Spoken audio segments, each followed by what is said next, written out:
On s'aime fort, mais on ne se comprend pas. Comment est-ce possible?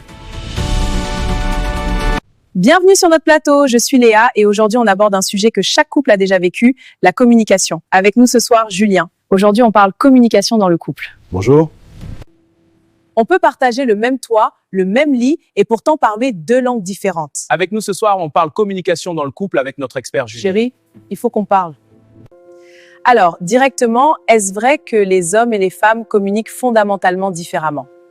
Les recherches en psychologie montrent que les femmes utilisent en moyenne 20 000 mots par jour, contre 7 000 pour les hommes. Absolument. Mais au-delà des chiffres, c'est la fonction du langage qui diffère. Les femmes parlent souvent pour connecter, les hommes pour résoudre. Donc, quand madame dit « on ne se parle plus », elle veut dire « je me sens loin de toi » et monsieur entend « il faut fixer quelque chose ». Exactement. Elle cherche à être entendue, pas à ce qu'on répare tout de suite. Chouette. C'est une nuance culturelle si importante et ça change tout. L'homme propose des solutions, mais la femme veut être entendue. La frustration commence des deux côtés. Pourquoi tu dis rien? Parle-moi! Pour une relation épanouie, il faut une communication ouverte. L'homme va proposer des solutions immédiatement. La femme voulait juste être entendue, pas réparée. Et là commence la frustration des deux côtés. Le silence devient une barrière. Mais on peut briser ce mur.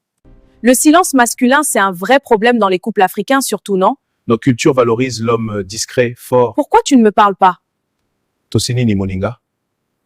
Exactement, c'est le malentendu classique. L'homme va proposer des solutions immédiatement. La femme voulait juste être entendue, pas réparée. Et là commence la frustration des deux côtés. Pourquoi tu me viens? Oui, et c'est là où notre héritage culturel peut parfois nous compliquer la vie. Le silence peut être perçu comme de la sagesse, mais dans un couple, le silence prolongé, c'est souvent une bombe à retardement. Pourquoi tu ne biseau? On doit apprendre à parler. Magnifique conseil. Le vrai travail n'est pas de parler plus, c'est d'apprendre à se comprendre. Merci infiniment. Dites-nous en commentaire comment ça s'est passé. À bientôt sur notre plateau.